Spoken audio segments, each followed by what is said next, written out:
जम्मू कश्मीर की एक प्रसिद्ध और पवित्र दरगाह हजरत बल।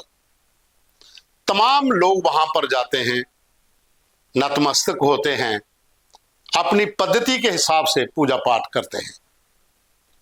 लेकिन कल एक ऐसा इंसिडेंट हो जाता है जिसे लेकर अब बवाल मचा हुआ है। जम्मू कश्मीर वक्फ बोर्ड वहां पर एक पट्टिका लगाता है, जो रेनोवेट हुआ है सारा सिस्टम, उसे लेकर, और एक कार्यक्रम रखा जाता है 3-4 दिन पहले। उसमें एक अशोक चिन्ह है जो एक राष्ट्रीय प्रतीक है, उसे तोड़ दिया जाता है और कहा जाता है कि हम मूर्ति पूजा नहीं करते। अशोक स्तंभ जो एक राष्ट्रीय प्रतीक है, वो मूर्ति पूजा में कैसे आ गया? वो तो संविधान का चिन्ह है। आप दरगाह में जाते हैं, दान करते हैं, जो नोट आप अपनी जेब में लेकर घूमते हैं, उस पर भी तो अशोक स्तंभ है। तो फिर उसे कैसे मानते हैं? ये कैसी मानसिकता है? या फिर ये धर्म के बीच में सियासत का एक नया खेल शुरू करने की कवायद है? जम्मू कश्मीर जुटी है, स्टेट की मांग भी की जा रही। इस तरीके के जब आप इंसिडेंट करेंगे और उसके बाद सफाई अपनी तरफ से अपने ही तरीके से देंगे, जैसे नेशनल कॉन्फ्रेंस के तनवीर सादिक हो, जहां फिर पार्टी की तरफ से जारी की गई स्टेटमेंट हो, तो क्या उम्मीद करते हैं आपको कि सेंटर आपको और क्या सपोर्ट करेगा? इस घटना की तमाम लोगों ने निंदा की है।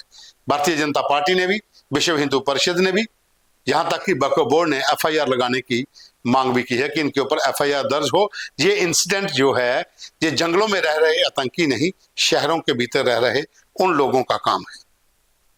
अब आप मुझे बताइए, अशोक चिन्ह स्तंभ जो है, राष्ट्रीय चिन्ह, हमारा जो प्रतीक है, उसे तोड़कर उस पट्टिका पर मात्र उसी को तोड़ा जाता है। क्या मूर्ति पूजा में वो आता है? ये तो धार्मिक लोग ही जानते होंगे। जहां तक मेरा ख्याल है कि ये संविधान का वो चिन्ह है जिसे पूरा देश मानता है। हर कोई इस राष्ट्रीय चिन्ह का सम्मान करता है।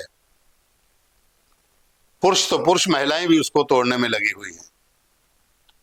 अब जब उसके ऊपर FIR दर्ज करने की बात आती है, तो सादिक साहब जो नेशनल कॉन्फ्रेंस के विधायक हैं, वो अलग ही अपनी डफली, अपना राग चला रहे हैं।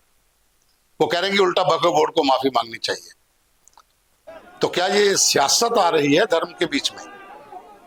बात अगर विरोध की ही है तो विरोध भी बहुत तरीके से होना चाहिए। आप विरोध को रजिस्टर करवाते, वहां पर सब लोग इकट्ठे होकर बात करते। आप पत्थर और जूते लेकर एक राष्ट्रीय प्रतीक के ऊपर हमला करते हैं, जो कि जिसे पूरा देश अपना समझता है कि आज ये उन लोगों पर हमला नहीं है। और ऊपर से तनवीर सादिक जी, आप एक महिला जो वक्फ बोर्ड की जहां पर हेड है, उनके बारे में कहते हैं कि आपको शर्म आनी चाहिए। तो क्या आपको नहीं लगता कि आप इस तरह की बात करके आपको भी इसके ऊपर थोड़ा सोचना चाहिए कि आप क्या कह रहे हैं? किसी रिलीजियस जगहों पे कोई भी स्कल्पचर हमारे दीन के खिलाफ है, और वो मैं बहुत मुअद्दबाना से VC साहिबा को ये बोलना चाहूँगा, उनको भी ये पता है। ये एक राष्ट्रीय प्रतीक है जो हर किसी भारतीय की एक अपनी आइडेंटिटी के साथ जुड़ा हुआ है, सम्मान के साथ जुड़ा हुआ है, मान के साथ जुड़ा हुआ है।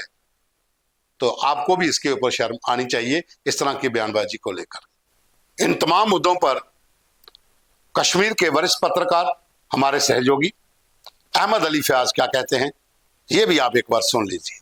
पवन जी, आप जानते हैं कि पहली बार है कि आस्था और राजनीति के एक कॉन्फ्लिक्ट की सिचुएशन पैदा हो गई है कश्मीर में। जैसे कि आप जानते हैं कि हजरत बल का जो श्राइन है, ये एक अकीदा है वहां पे कि prophet Muhammad peace be upon him, उनका वहां पे रेलिक है पिछली कई सदियों से। ये जो दरगाह हजरत बल है, ये एक सियासी मरकज रहा है Jammu and Kashmir national conference का। शेख मोहम्मद अब्दुल्ला के वक्त से ही जो कश्मीर के मुसलमान हैं, उनका अकीदा ये है कि किसी भी श्राइन में, किसी भी मस्जिद में, किसी भी मजहबी जगह पे कोई तस्वीर या मुजस्समा नहीं लगा सकते हैं। मतलब फौना और फ्लोरा ये दो चीजें हैं। फ्लोरा लगा सकते हैं, आप देख सकते हैं पेपर मैशी कई जगहों पे है, इसकी तस्वीरें कई जगहों पे है, जैसे कि चिनार होगा या कोई इस किस्म के पेड़ होंगे। लेकिन जो जिंदा होते हैं, चाहे वो जानवर हैं या इंसान हैं, इस किस्म की तस्वीरें या इस किस्म के मुजस्समे किसी भी श्राइन में नहीं लगाते हैं। वीडियो भी आपने देखे होंगे तोड़फोड़ के, और उसके साथ ही द्रक्षा अंद्राबी जो वक्फ बोर्ड की यहाँ पर हेड हैं, उनका भी जो कहना था कि जो नोट आप अपनी जेब में लेकर जाते हो उन पर भी राष्ट्रीय चिन्ह है, तो उस पर आप क्या कहेंगे? सवाल उठना लाजमी है कि जम्मू कश्मीर में जो स्थिति इस समय बनी हुई है, वो पत्थरबाजी का दौर खत्म हो गया, वो आतंकवाद का दौर जो है वो समाप्ति की ओर है। लेकिन इस तरह के इंसिडेंट अगर होंगे तो आप केंद्र को क्या जवाब दोगे? जम्मू कश्मीर में आपकी सरकार है, उमर अब्दुल्ला इस समय हेड कर रहे हैं। उमर अब्दुल्ला की सरकार के भीतर अगर इस तरह की बयानबाजी होती है, स्टेटमेंटें जारी होती हैं, तो स्टेटहुड का सपना किस तरह से पूरा कर पाओगे? हम भी चाहते हैं कि जम्मू कश्मीर पहले की तरह राज्य का दर्जा मिले, झूठी नहीं चाहिए, स्टेट चाहिए, लेकिन उसके लिए एक माहौल बनाना पड़ता है। जैसा कि भारतीय जनता पार्टी ने भी कहा था, जब समय आएगा तो आपको राज्य का दर्जा मिल जाएगा। वो हालात चेक कर रहे हैं और आप हालात बिगाड़ रहे हो। इस घटना की सभी को निंदा करनी चाहिए थी, ना कि इसके फेवर में आके खड़े होना चाहिए था। अब यह तर्क दिया जा रहा है कि हम मूर्ति पूजा को नहीं मानते, तो यह सवाल जो है वो मेरी समझ से परे है। इस पर तो बुद्धिजीवी ही अपना ज्ञान दे सकते हैं। लेकिन जिस दरगाह की रेनोवेशन की गई, वहां पर जब पट्टिका लगाई गई तो एक बड़ा कार्यक्रम हुआ, तो उस समय बड़े बड़े धार्मिक लोग भी थे। विरोध इस बात का तो नहीं कि द्रक्षा अंद्राबी जो है वो भारतीय जनता पार्टी से जुड़ी हुई है। विरोध इस बात का तो नहीं कि राष्ट्रीय चिन्ह जो है वो दरगाह के भीतर लगा दिया गया है। अगर ऐसा है तो विधानसभा एक बड़ा मंदिर होती है, लोकसभा उससे भी बड़ा मंदिर होता है। ये मंदिर भी राष्ट्रीय चिन्ह के साथ चलते हैं, तो वहां पर भी कह दीजिए कि हम मूर्ति पूजा को नहीं मानते, हम विधानसभा के भीतर नहीं आएंगे, हम लोकसभा के भीतर नहीं आएंगे। किस एजेंडे को लेकर काम किया जा रहा है? आप जिस पार्टी पर आरोप लगाते हो कि वो धर्म के ऊपर राजनीति करती है, तो फिर आप क्या कर रहे हो? आप तो यहां पर 9-10 महीने की सरकार हो गई, वो तो पिछले कई सालों से सत्ता में बैठे हैं, उससे पहले भी थे। तो धर्म पर राजनीति की आप दावे करते हो, आरोप लगाते हो कि वो इस तरह का काम करते हैं, तो ये वाला इंसिडेंट क्या है? क्या यहां धर्म में राजनीति नहीं है? इस पर भी तो सोचना होगा, विचार करना होगा। कौन मंथन करेगा इसके ऊपर? पार्टी के सर्वोसर्वा डॉक्टर फारूक अब्दुल्ला, या राज्य के मुख्यमंत्री उमर अब्दुल्ला, या फिर आपके कैबिनेट मंत्री, आपके जीते हुए लोग? कौन करेगा?